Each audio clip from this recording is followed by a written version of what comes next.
Dá um shalom para quem está do seu lado aí, diga para ele paz, fala para ele paz, prosperidade, plenitude, saúde, shalom, glória a Deus.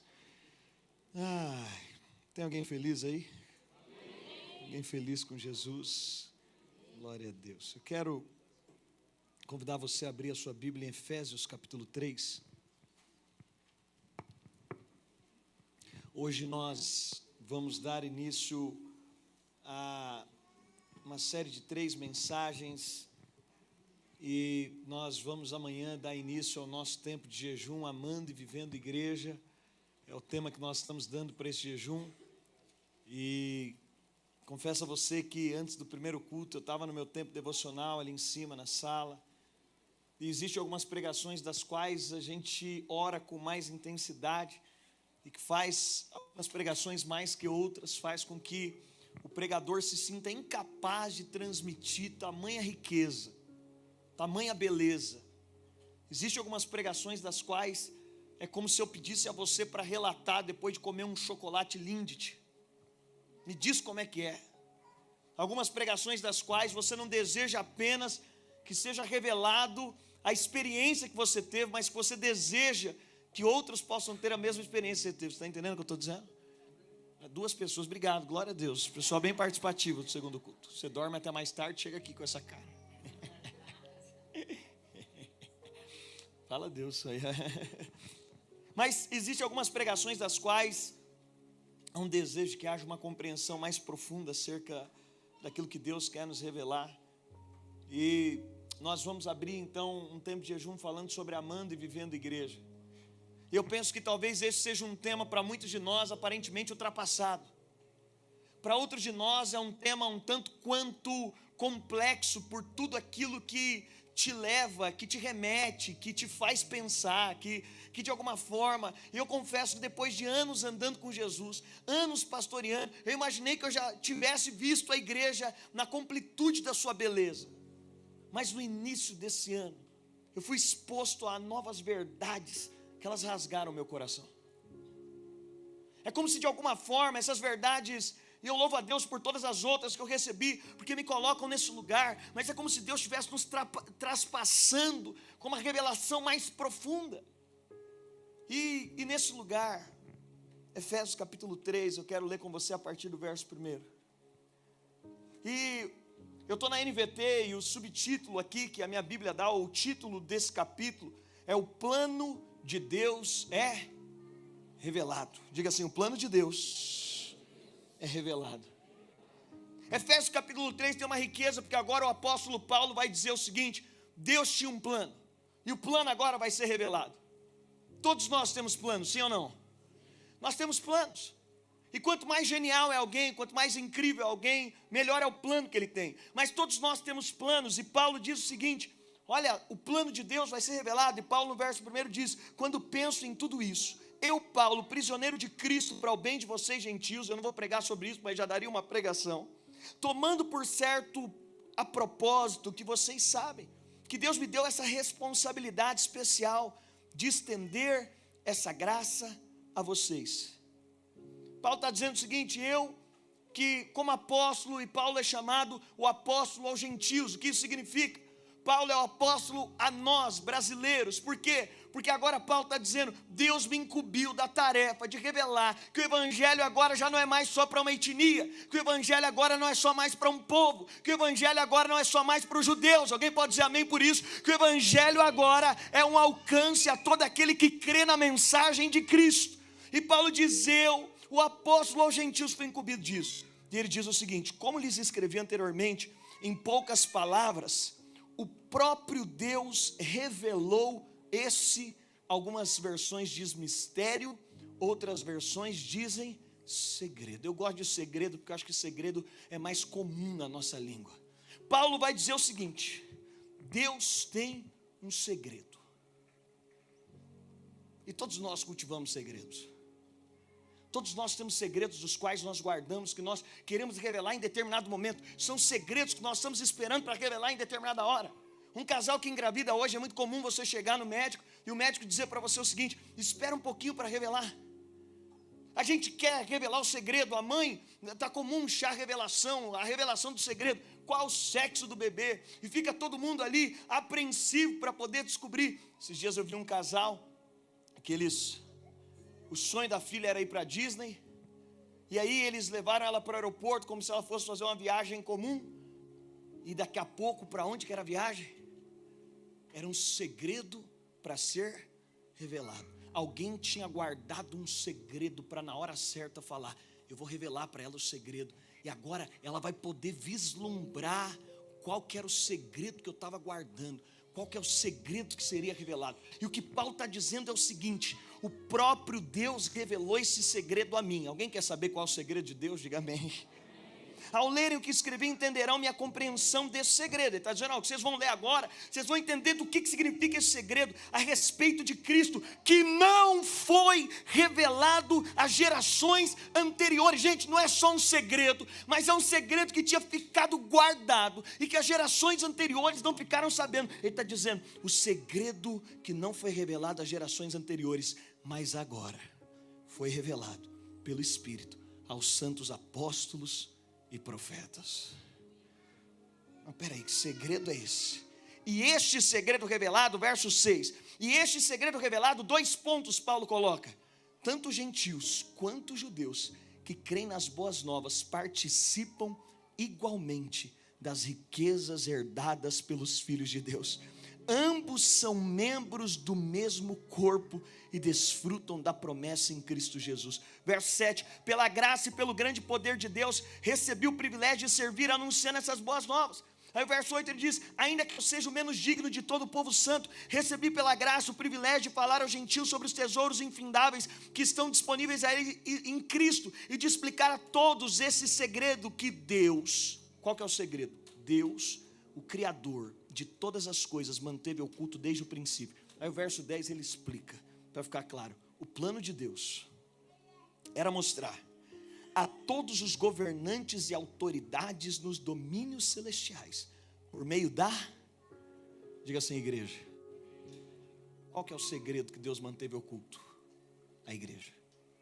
Qual que é o segredo que Deus guardou? A igreja.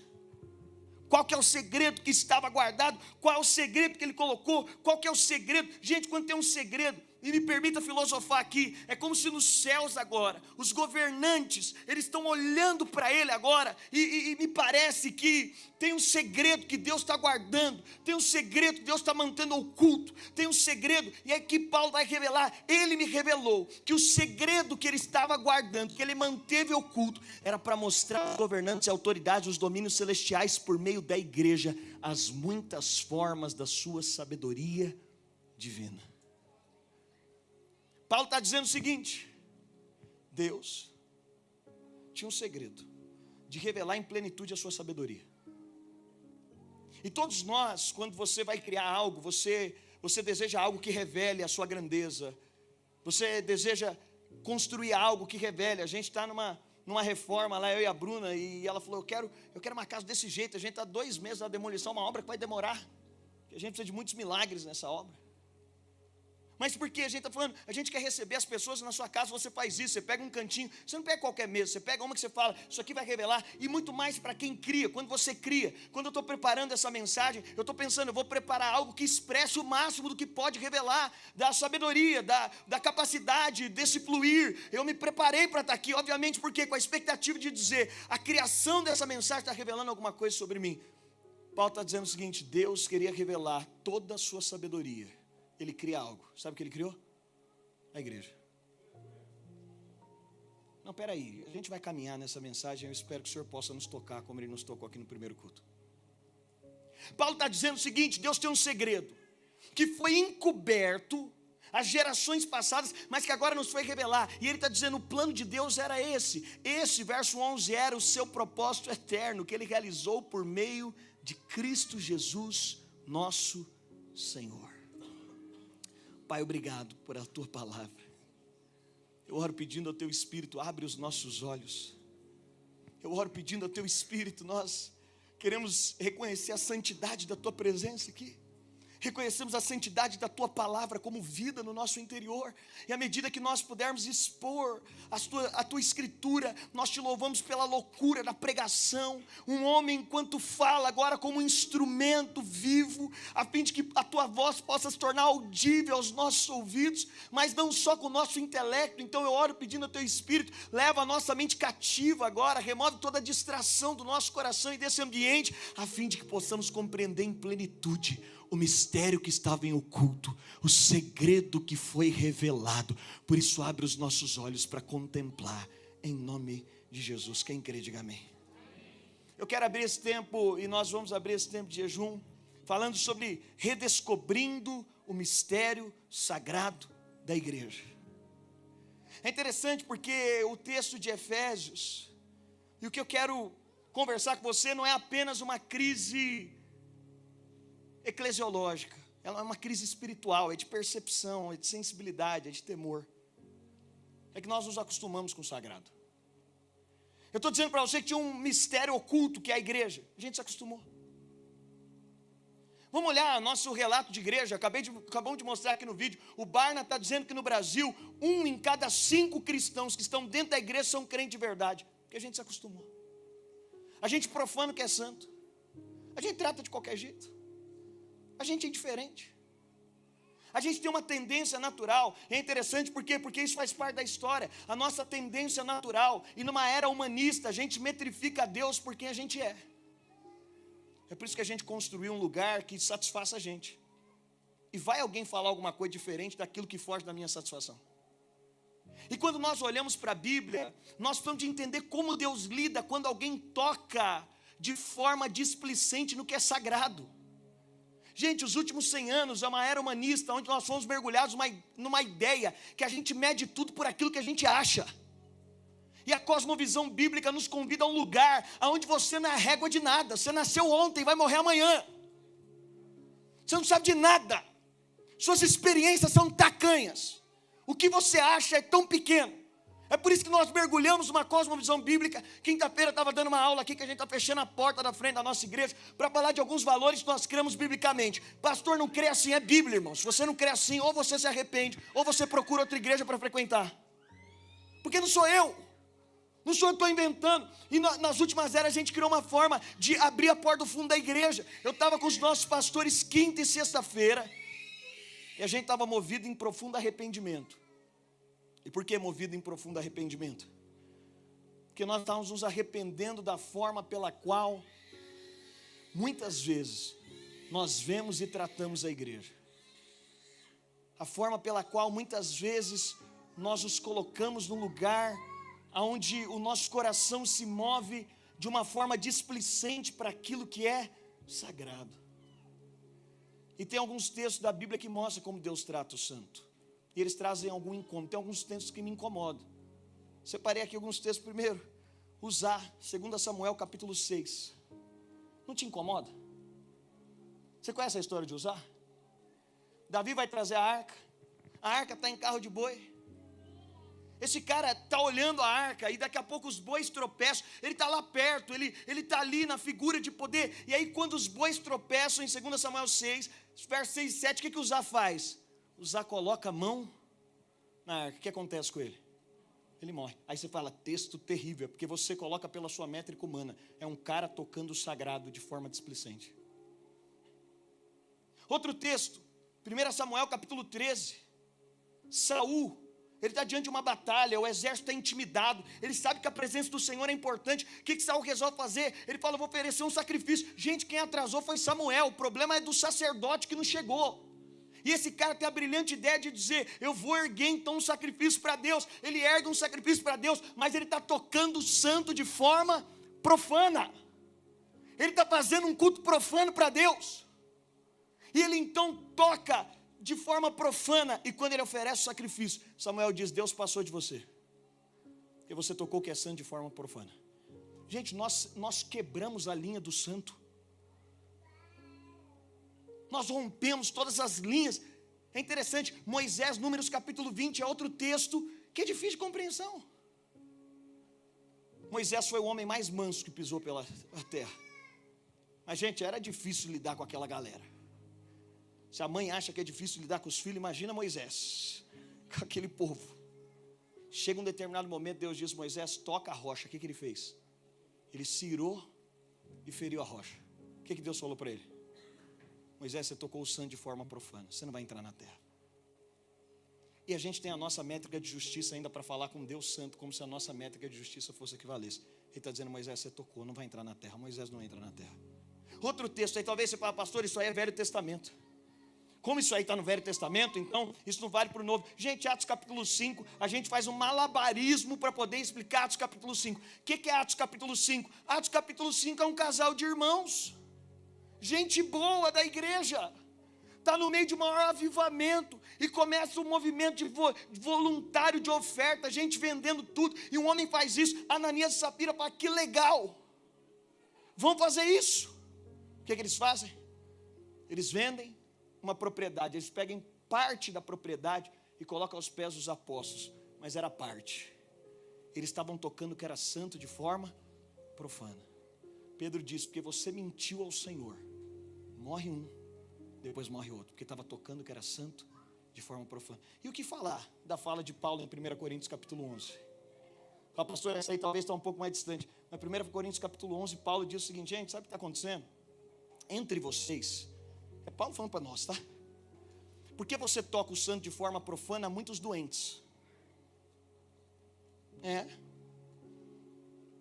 Do meio de vocês tem gente que está doente. Por quê? Porque profanou o que era santo. E no meio de vocês tem muitos que já morreram. Paulo está dando uma causa à morte entre os irmãos pelo fato. E o que ele fala que os irmãos estão profanando? Vocês estão profanando a ceia. Vocês não estão discernindo o corpo. Quando eu digo para você: se você não quiser vir ceiar, não se batize. Aí você acha que é piada. No dia da ceia você vai fazer outra programação. Pastor, deu um sol, vou andar no parque. Porque a gente tem a tendência de profanar o que é santo. E a era do humanismo fez com que a gente quebrasse os limites do que é santo e profano, para tocar de forma... Agora, eu fui severo demais, gente? Parece que é demais? Não parece exagero? Mas talvez a pergunta certa seja: o que esses textos revelam sobre Deus que nós perdemos a capacidade de sentir? No Velho Testamento, um homem escrevia o nome de Deus. Ele não utilizava a pena, ele ia tomar banho, por somente escrever o nome de Deus. Eu não quero propor a você que a gente volte ao declarar o nome de Deus, ter que tomar banho e trocar pena. Mas será que a gente não rompeu demais o limite de um Deus que é puramente santo? Será que a gente não perdeu todas as métricas daquilo que é santo? Francis Chan, no seu livro Cartas à Igreja, ele propõe algo. Abre parênteses: nós achamos algumas punições bíblicas severas porque não compreendemos mais o que significa dizer que algo é sagrado.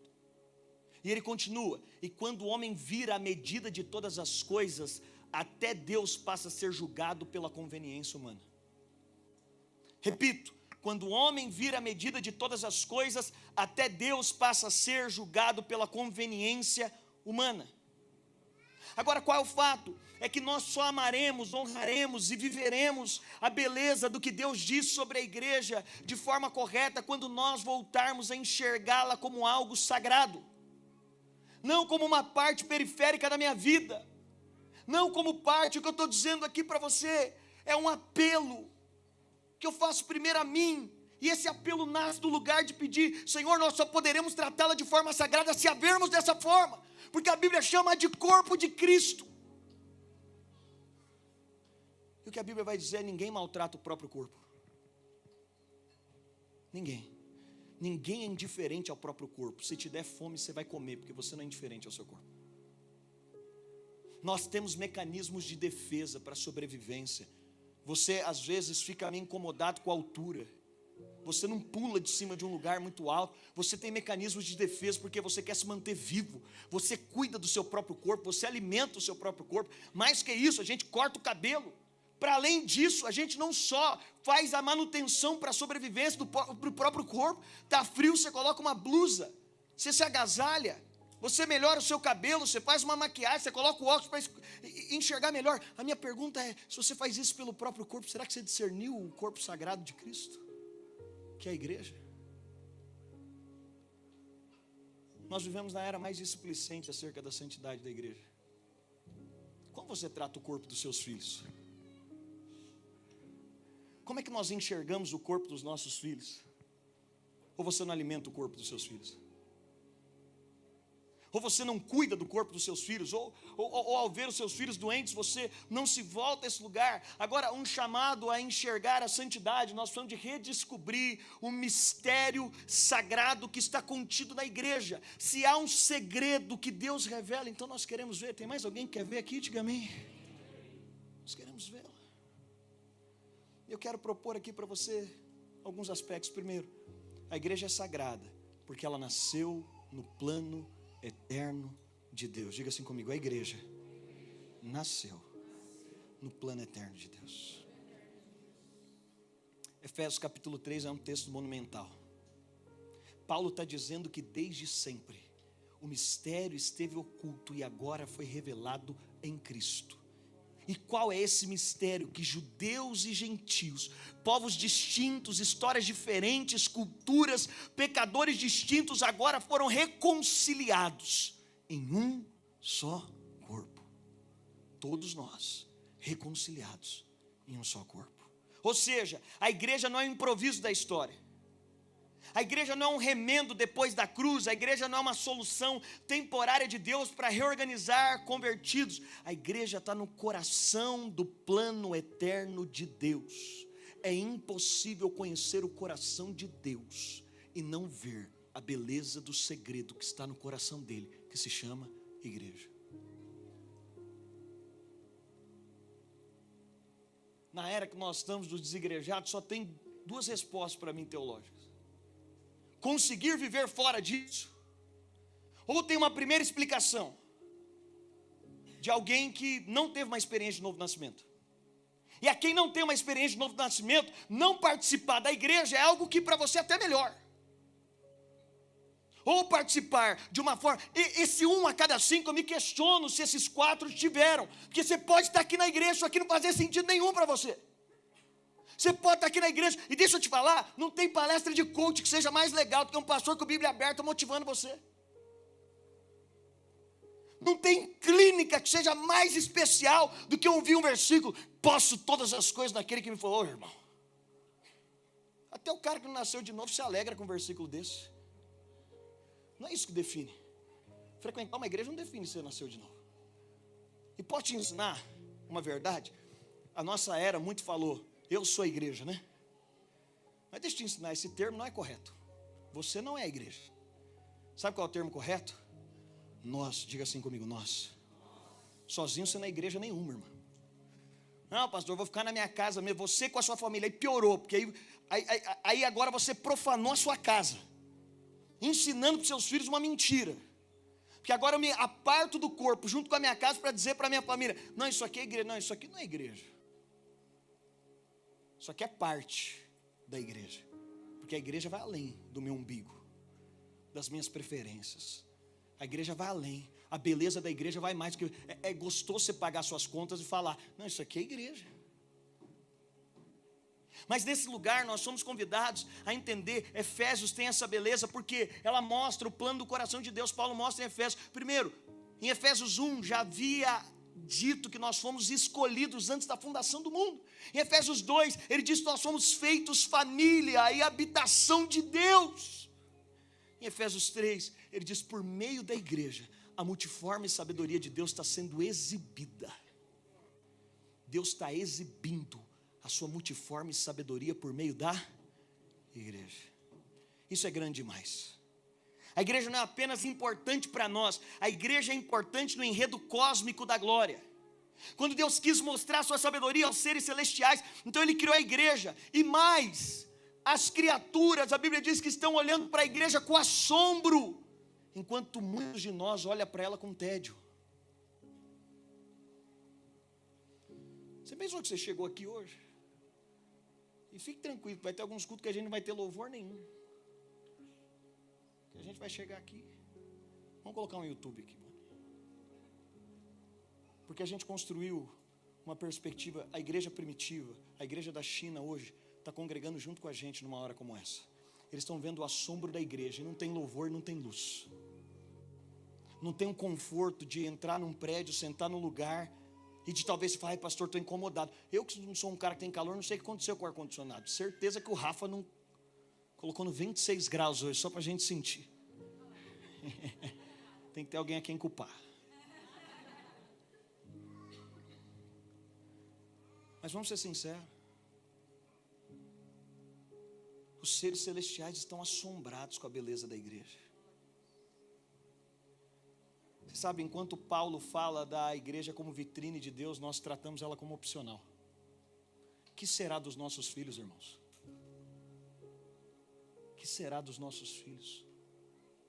Pela forma pela qual olhamos para a igreja, como a maneira opcional que colocamos a igreja, como tão longe da escala de prioridade da nossa vida, sendo aquilo que está no segredo do coração de Deus. Que Deus é esse que nós conhecemos, que tem uma escala de prioridade no coração dele, e a gente desconsidera aquilo que é o segredo que ele estava guardando. Paulo trata a igreja como revelação, e nós perguntamos, que modelo funciona melhor? Alguém diz para mim, pastor, faz o culto em 2 horas, porque se passar do horário o pessoal não volta. Deixa eu dizer para você, assim, eu costumo dizer, o pessoal do primeiro culto não é difícil, a coisa vai embolando. Mas com todo respeito, e aqui eu não estou falando contra a organização, não. Eu estou falando que talvez a gente tinha que parar e ficar assombrado. O que é estar aqui?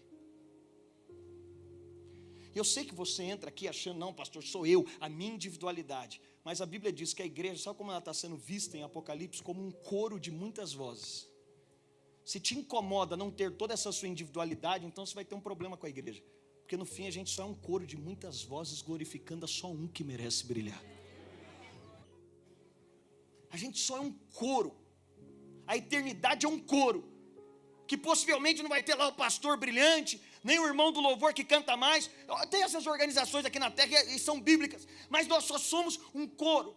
Paulo coloca esse assombro, e talvez Paulo pergunta, vocês não estão discernindo o mistério de Deus?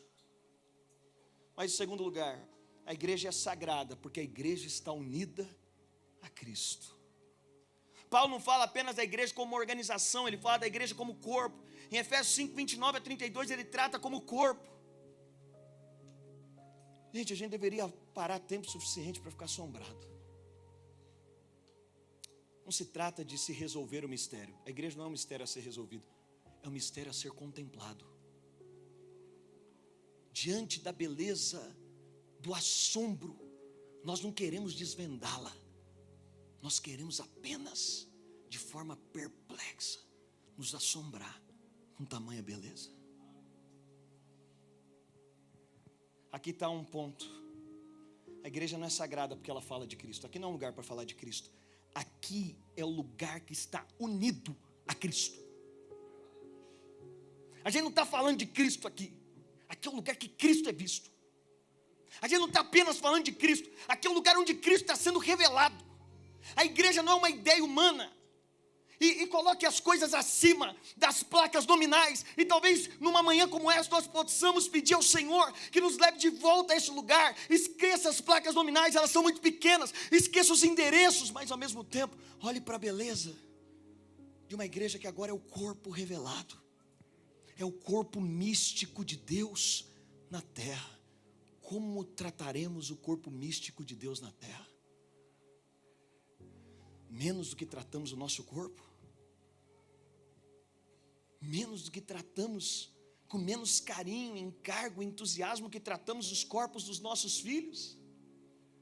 Não é apenas uma associação que leva o nome dele, não é apenas uma comunidade que o admira, não é apenas uma instituição que preserva a sua memória. A igreja é o seu corpo. Então, quando eu trato com indiferença, eu não estou apenas desrespeitando o ambiente, eu estou me relacionando de forma leviana com algo que Cristo chama do seu próprio corpo.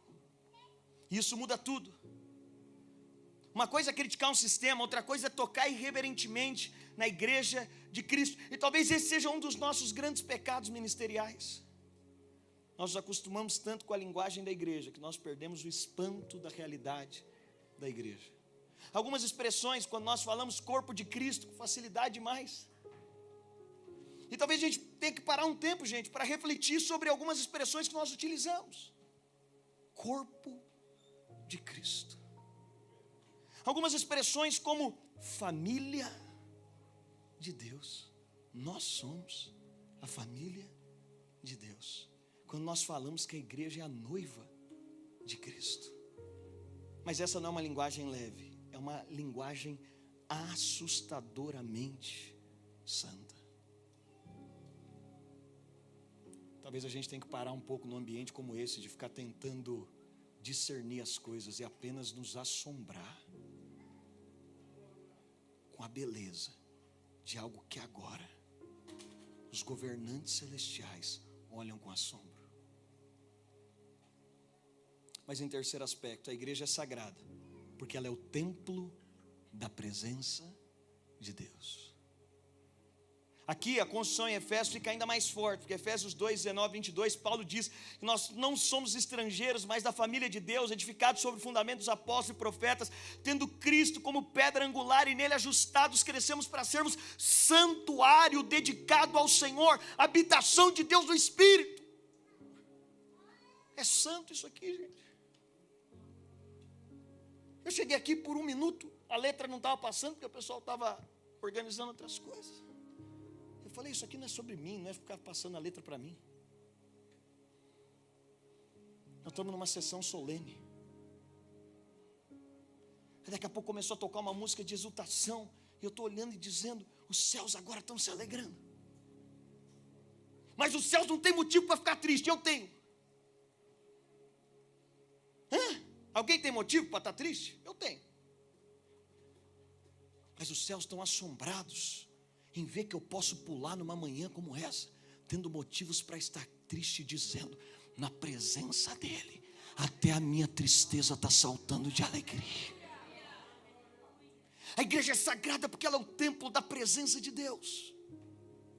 Nós perdemos isso. Eu e a Bruna no final do ano, a gente descobriu, e quando eu falo de igreja, gente, estou falando de igreja relacional, não estou falando de você vir aqui no domingo, falar, pastor, não, é tudo sagrado, nós precisamos tratar isso aqui como sagrado, mas a mesa da sua casa é sagrada. Sabia que a sua casa pode virar igreja? A gente pensa num cara assim, e aí eu casei com a Bruna também meio assim, a gente ama se relacionar com as pessoas, mas como todo bom paulista, a gente marca uma pizza para daqui de 3 semanas, e se possível que seja na pizzaria. Isso vai ter que mudar no nosso meio, irmão. Que a gente precisa de abrir a porta da nossa casa para ser um palco da igreja. Nós precisamos de abrir a porta da nossa casa para ser um lugar onde a beleza da igreja está revelada, onde o nosso sofá está sendo ocupado pela beleza da igreja, onde vínculos mais fortes estão sendo construídos. Eu sei que Deus tem nos dado um púlpito forte, mas a minha oração é, Deus, faz-nos ser uma igreja que a mesa é mais forte que o púlpito. Faz-nos ser uma igreja que as relações de cura, de restauração, que as relações, por quê? Porque eu preciso de abrir para ser igreja, a minha casa agora, para ver o espanto da beleza da igreja dentro da minha casa. E São Paulo talvez seja a pior cidade para isso. Porque onde tem gente egoísta aqui, que trabalha de segunda a segunda. Irmão, se você não tem tempo para viver igreja, repense a sua agenda. Repense o seu evangelho. Pastor, só quero um lugar assim para lavar a alma.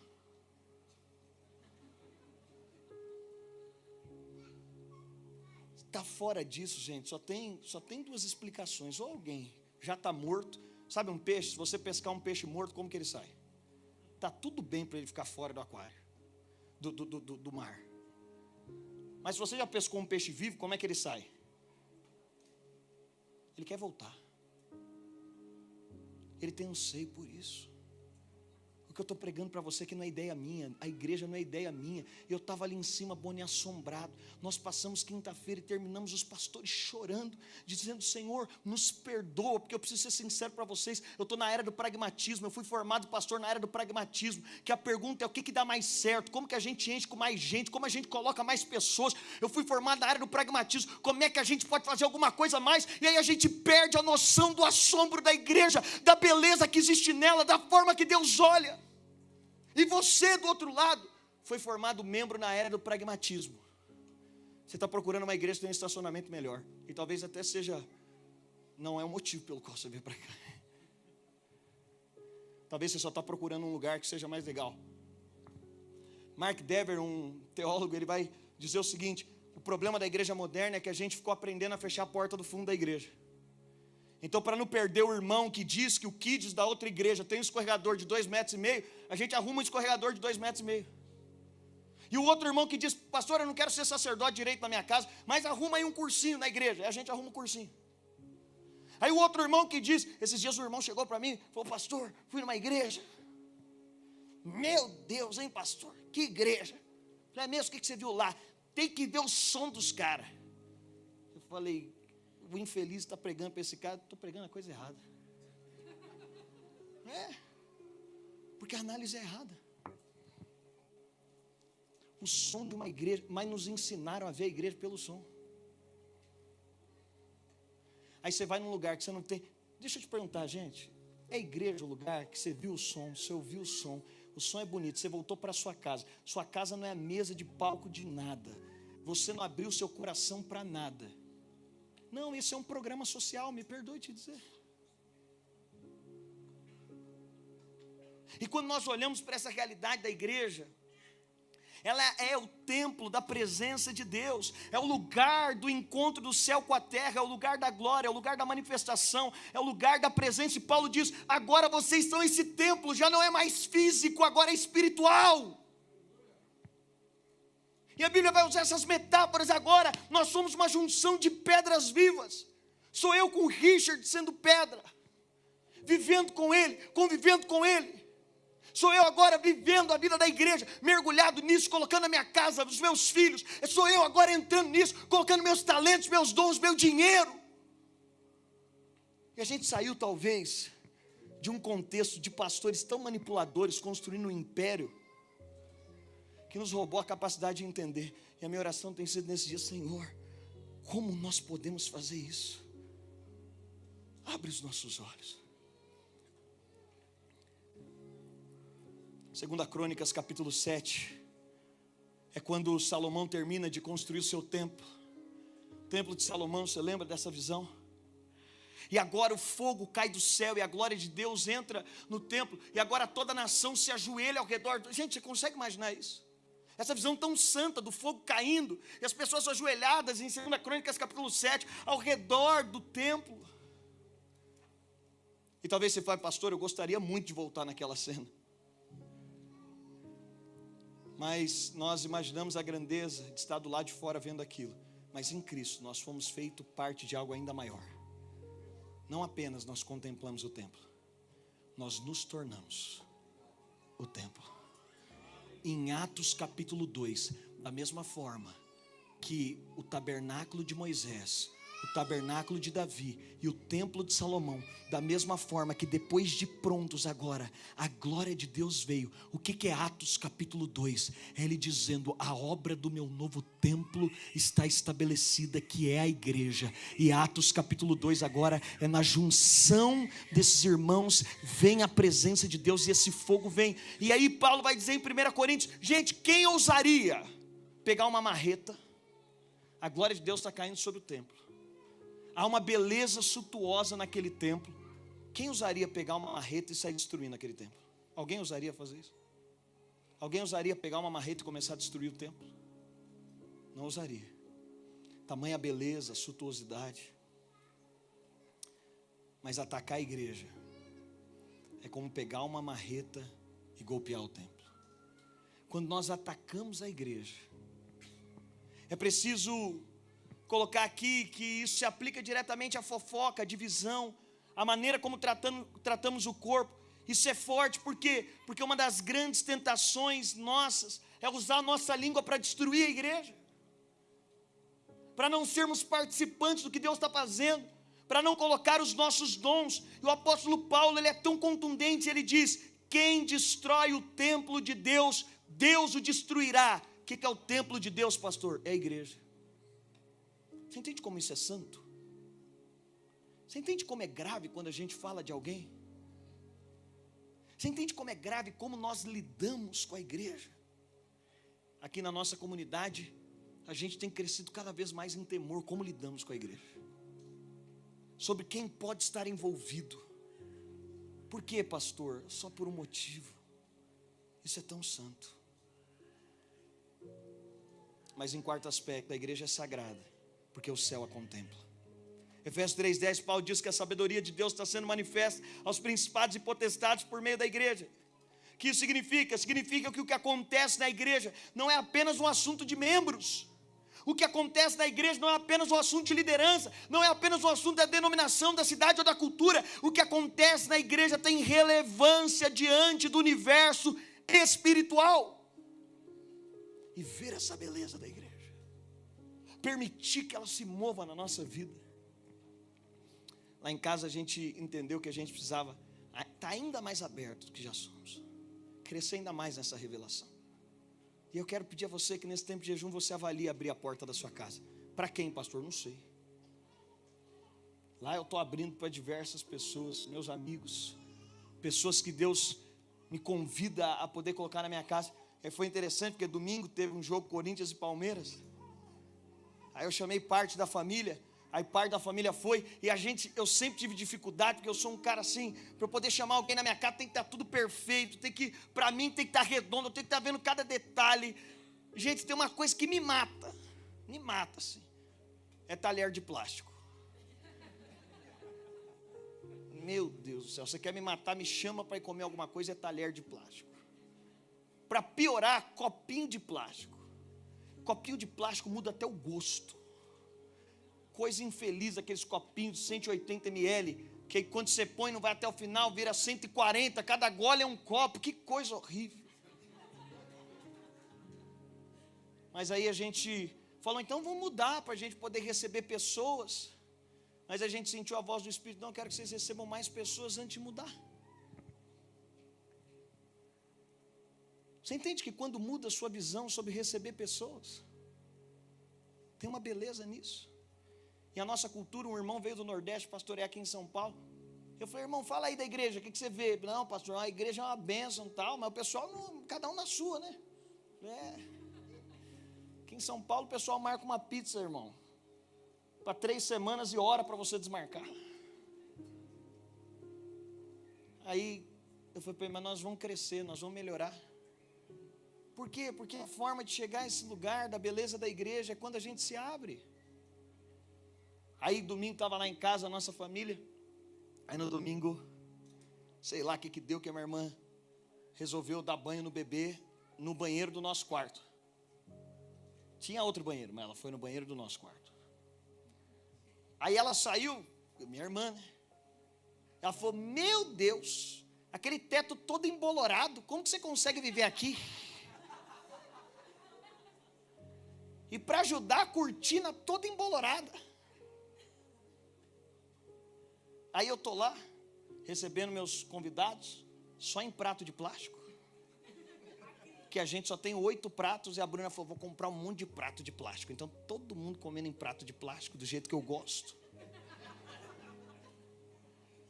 Mas você entende que tem algo sagrado por detrás disso? E eu quero melhorar, mas para colocar para o número de gente, nem cabe na minha mesa. Aí ela falou do teto do banheiro, porque a Bruna tem medo de lagartixa, e lá em casa a gente não pode abrir as janelas, então o vapor fica todo dentro de casa.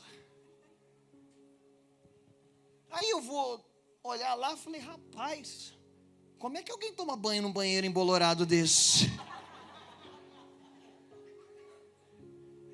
Aí eu olhei o banheiro, saí, olhei, aí eu fiz assim uma das coisas mais burras que eu já fiz na minha vida. Porque aí eu saí, vi a cortina, eu falei, eu vou pegar essa cortina e levar ela para a lavanderia. Mas eu vi o pedaço do teto, a gente já está se mudando. Eu falei, eu não vou falar para nenhum prestador de serviço vir aqui. Amanhã eu tenho um horário, das 11 a meio-dia eu tenho 1 hora, eu vou pintar. Mas aí eu pensei comigo, se eu tiver que comprar rolo, se eu tiver que comprar lata de tinta, vai dar muito trabalho. Eu vou pintar com spray. Irmão, se alguém já usou spray, está rindo com mais intensidade de mim. Lá vou eu, na 1 hora que eu tenho, pintar o teto. Gente, isso resultou na minha família ter que dormir 2 dias fora do quarto. Quase que a gente teve que dormir fora da casa. Eu quase desmaiei, porque enquanto eu comecei a pintar, eu usei uma máscara hospitalar. Chegou uma hora que era tanta fumaça, que eu tive que sair, deitei no chão e quase desmaiei. E no final, bom, a Bruna, para me motivar, que não queria dormir mais fora do quarto, entrou e falou: nossa, ficou meio manchadinho assim, legal. E para ajudar, não me falaram que o spray, onde vai batendo aquele negócio, vai grudando. Aí ontem eu cheguei em casa e falei: Bruna, a moça lavou esse banheiro? Porque como está o box? Aí eu fui passar a mão e falei: não, isso aqui é que pintou o box também. Mas brincadeiras, pelo menos a cortina eu levei para lavar na lavanderia. Quem falou da próxima eu levo para sua casa.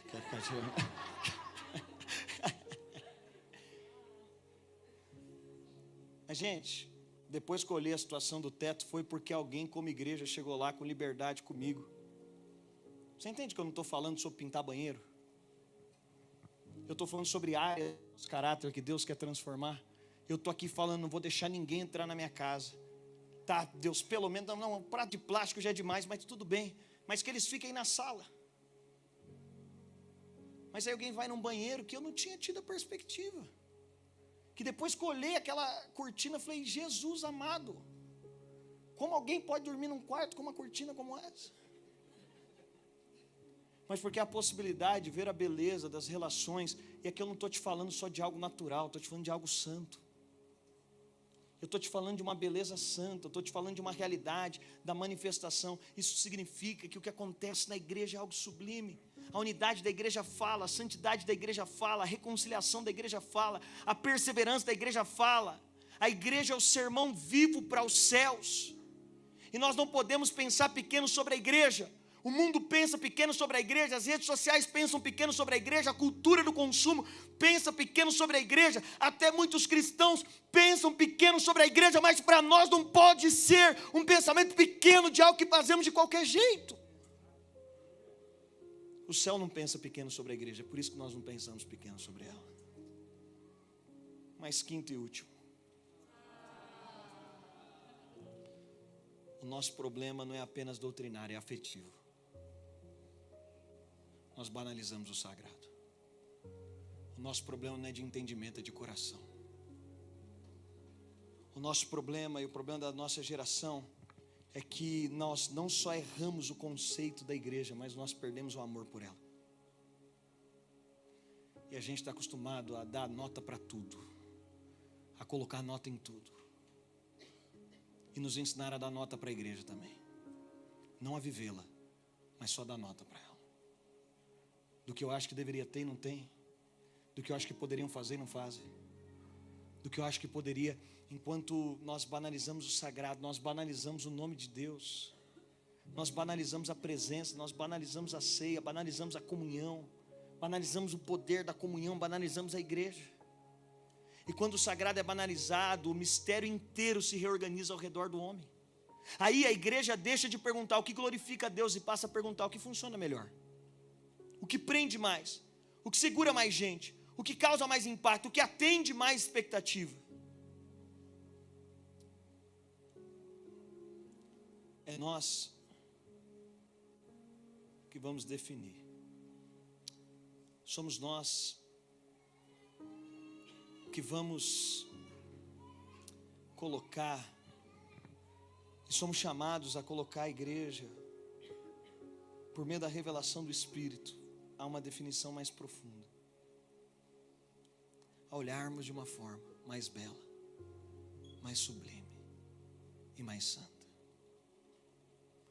A junção dos santos na terra, a noiva do Cordeiro, a igreja. O mistério que estava em oculto e que nós temos o privilégio de participar. Mas diante de tamanha santidade, não da forma que queremos, não com o pior que há em nós.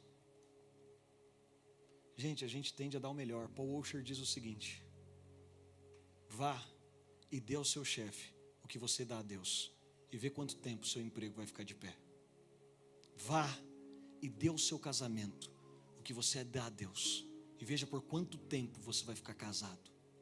Vá e trate a sua saúde como você trata a Deus, e veja como vai estar a sua saúde. Vá e lide com seus amigos como você lida com Deus. Então, descubra quantas amizades você vai conseguir ter. Sabe o que o Paul Washer está nos convidando? Numa reflexão como essa, é dar para Deus mais do que damos a todos os outros lugares.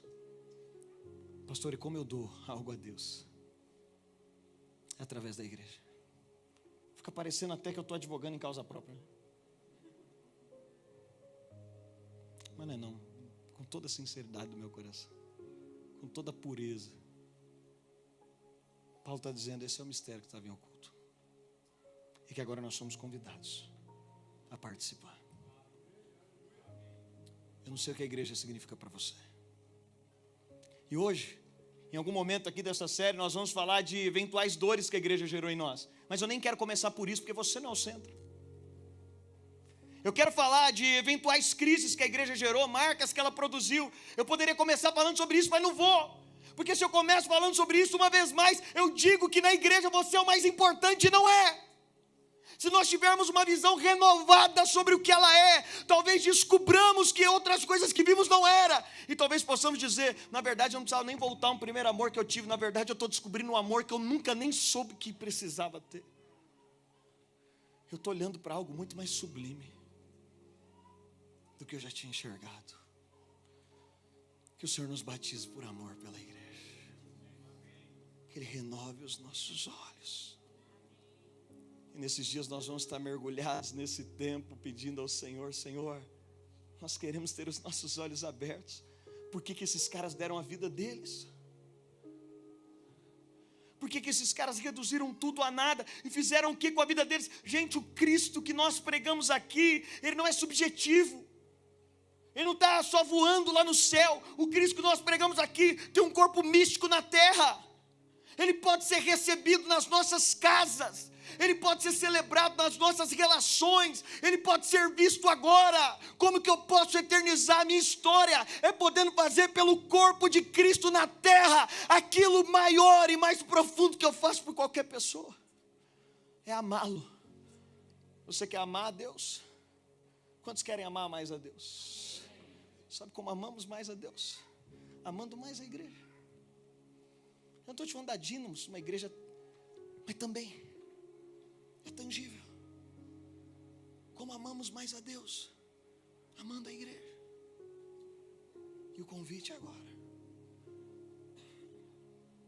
é que os governantes celestiais estão assombrados com aquilo que Deus está fazendo na igreja.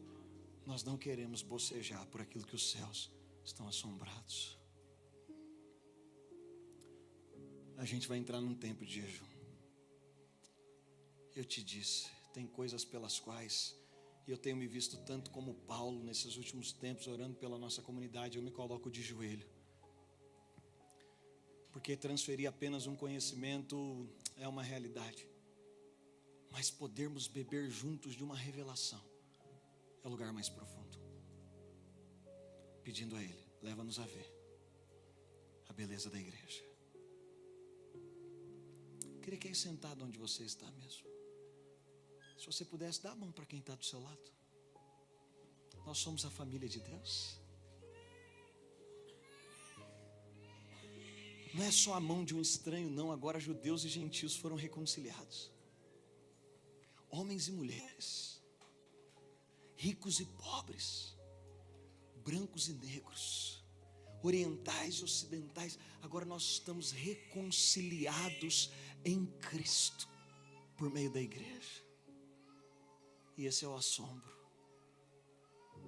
Senhor, eu oro pedindo ao Teu Espírito, abre os nossos olhos, batiza-nos em paixão pela igreja. Não, nós não queremos só nos dar como um dia nos entregamos, não, isso é muito pouco. Nós não queremos só servir. Eu não estou falando de servir. Talvez você fale, pastor, o que eu faço agora? Não quero que você sirva nessa igreja antes de você entender. Eu quero primeiro que o Senhor nos leve a entender. Por isso eu oro, Senhor, pedindo a Teu Espírito, leva-nos a entender. Esse é o Teu corpo. Leva-nos a perceber a beleza. a santidade. Por isso eu oro pedindo ao Teu Espírito, na nossa vida, na mesa da nossa casa, em cada reunião, como falamos da igreja, troca a forma na qual falamos. Senhor, eu oro pedindo ao Teu Espírito, troca a forma pela qual nós falamos sobre a igreja. Eu oro pedindo ao Teu Espírito, faz com que a nossa fala esteja no lugar onde nós possamos falar sobre a igreja com paixão, com amor. Nesses 14 dias de jejum, restaura no nosso coração paixão e amor. Batiza-nos num novo amor, Senhor, pela igreja. Batiza-nos no amor. Eu, como pastor, te peço perdão, Senhor, por tantos objetivos tão escusos que são construídos. Mas nós estamos aqui pedindo ao Teu Espírito, nós queremos ser parte daqueles que quando os céus olham, entrem em assombro. Guarda essa igreja, nós vamos estar em milhares de pessoas em todos os nossos campos reunidos. Eu oro pedindo às nossas crianças, os nossos jovens, os nossos velhos, restaura-nos nessa beleza, nessa visão, perdoa-nos, Senhor, quando tratamos a liderança da igreja como algo que vai ocupar o nosso tempo, como algo substancial. Perdoa-nos como tratamos isso e como transferimos isso aos nossos filhos, Senhor. Nós pedimos diante da Tua santidade, nós não queremos morrer, nós queremos nos colocar de joelhos diante dela. Nós não queremos tocá-la, nós apenas queremos nos submeter a ela. Nós não queremos profaná-la, dando parte do que temos. Nós queremos ouvir do Senhor o que o Senhor deseja de nós, e nós queremos envolver a nossa vida, o nosso coração. Então abre os nossos olhos agora. Por gentileza, só feche os seus olhos naturais. Nós queremos enxergar toda a beleza. Esse que vem nos abraçando, quem é esse que vem nos constrangendo com o olhar? Ele é tão sábio, ensina Ele é tão manso, cuida dos corações. Quem é esse que vem nos abraçando? Quem é esse que vem nos constrangendo com o olhar? Ele é tão santo.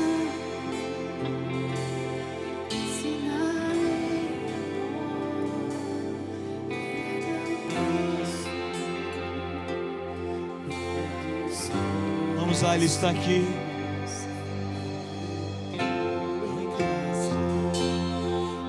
Ele está na mesa, Ele nos observa, sabe que esperamos, e ao partir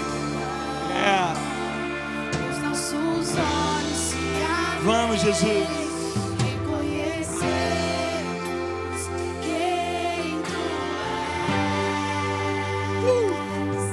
Ao som da Tua voz, Os nossos corações levam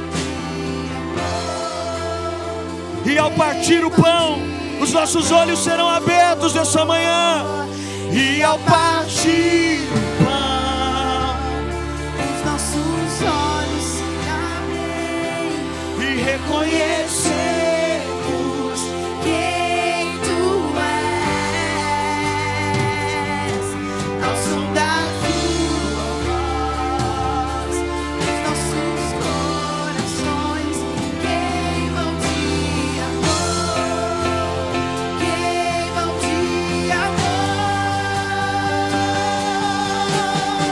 Nós arrumamos a casa, perfumamos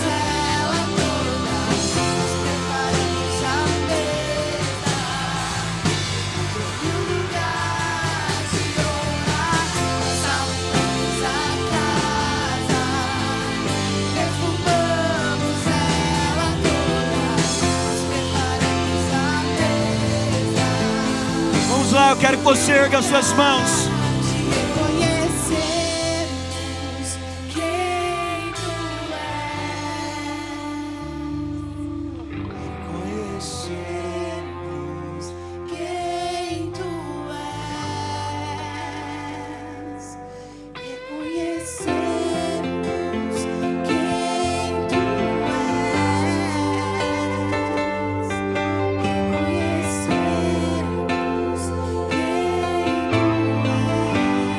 Suas mãos onde você está. Nós estamos tão habituados a dizer que nós nos unimos a um coro celestial, e isso é fato, é realidade.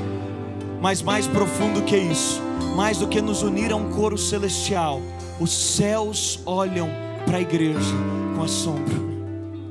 Mais do que estarmos unidos a um coro celestial, agora os principados e potestades, os príncipes das trevas, os anjos, os seres viventes, agora todo o inferno, ele olha para a igreja, e a igreja é o segredo revelado de Deus. Olha para nós com assombro, na sua beleza, na sua extensão, na sua santidade, na manifestação viva de quem Ele é. Ontem, depois de um culto, eu sentei, depois de Cristo ser pregado, enquanto havia um ambiente da igreja, eu sentei e só olhei. E talvez a primeira vez, de uma forma mais sincera, eu declarei o que Davi declarou. Eu disse: Senhor, mais vale um dia aqui,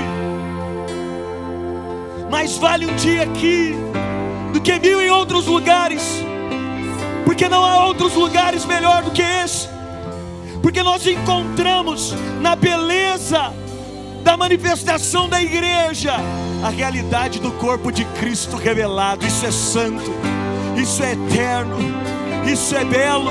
Nós reconhecemos quem você é, nós reconhecemos quem você é.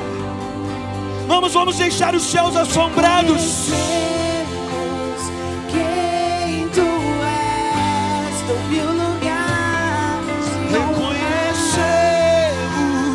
Quem tu és. Obrigado, Jesus.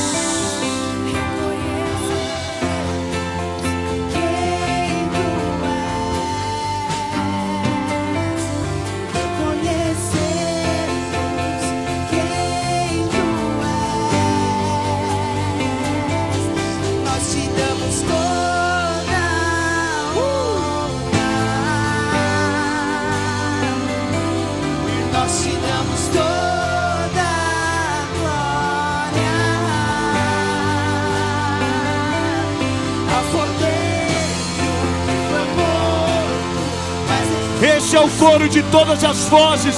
Nós nos uniremos como nação brasileira. Português, inglês, chinês, mandarim, todas as vozes unidas diante do trono de Deus.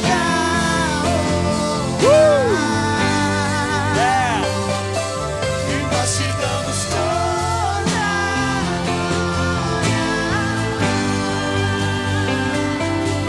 a poder. Mas ressuscitou a poder. Mas ressuscitou. Aleluia. Será que você pode aplaudir Jesus? Ele é digno. Obrigado, Jesus. Tu és o cabeça, nós somos o teu corpo. Tu és o cabeça, obrigado, porque o mistério estava oculto, o segredo nos foi revelado à igreja. Aleluia, aleluia. Queridos, amanhã nós abrimos 14 dias de jejum. O tema que nós estamos utilizando para esse jejum é amando e vivendo igreja. Nós temos um e-book, são 10 capítulos. O pastor André Galina escreveu um e-book para a gente, para nos nortear nesse período de jejum. Mas amanhã, de segunda a sexta, dessa próxima semana e da outra semana, cada igreja local vai estar fazendo um tempo de oração online. Então nós vamos estar juntos das 6 às 6:30 da manhã. 6 às 6:30 da manhã. Você não vai me deixar lá sozinho, eu sei disso. De 6 às 6:30 da manhã. Eu quero pedir a você, se você puder abrir a sua câmera, prepare-se para abri-la. Então, se vocês preparar, obviamente, para abrir a câmera. Então, se você pode abrir, prepare-se para abri-la. Se você não pode abrir, não tem problema, pastor, estou no trajeto, você pode ficar, o áudio de todo mundo é fechado, e aí o vídeo você pode seguir, se você pode, das 6 às 6:30, o que a gente vai fazer? Nós vamos ler o capítulo do dia do e-book juntos e orar por aquela revelação sobre os nossos corações. Nós queremos que os nossos olhos sejam abertos, nós queremos que Cristo revele-nos então a beleza da igreja, nós queremos ver com a nitidez a beleza da igreja. Então, quero te encorajar a fazer isso. Depois dessas 3 mensagens, nós vamos dar sequência numa série chamada Verdadeira Comunhão. Essa série, ela está baseada nesse livro de um teólogo chamado Art Katz. Esse livro aqui foi um dos livros, o Gustavo, que é aqui o nosso diretor da Escola Ruiz, falou: pastor, teve um livro que mudou minha vida. Eu falei: eu quero ler esse livro, porque ele é um cara que lê muitos livros. E aí eu peguei esse livro, a hora que eu olhei o livro, falei: esse livro mudou a vida, o cara está acostumado a ler tanta coisa. Esse livro mudou minha vida. Esse livro transformou a forma com que... Bom, esse livro me revolucionou. Isso vai virar uma série para todas as dínamos. E a gente aqui na nossa igreja local gosta que você leia, te influencia a ler. A gente dá bibliografia daquilo que está sendo dito aqui. Então a gente quer te encorajar a poder. E aí a gente traz aqui, gente. A gente traz e para vender para você. Então o pessoal aí tão gentilmente faz. Então passa lá, você já pode começar a adquirir. A série começa daqui 3 semanas, mas seria muito legal se você adquirisse, começasse também a ler, ou pelo menos adquirisse, para você ter. Amém, gente?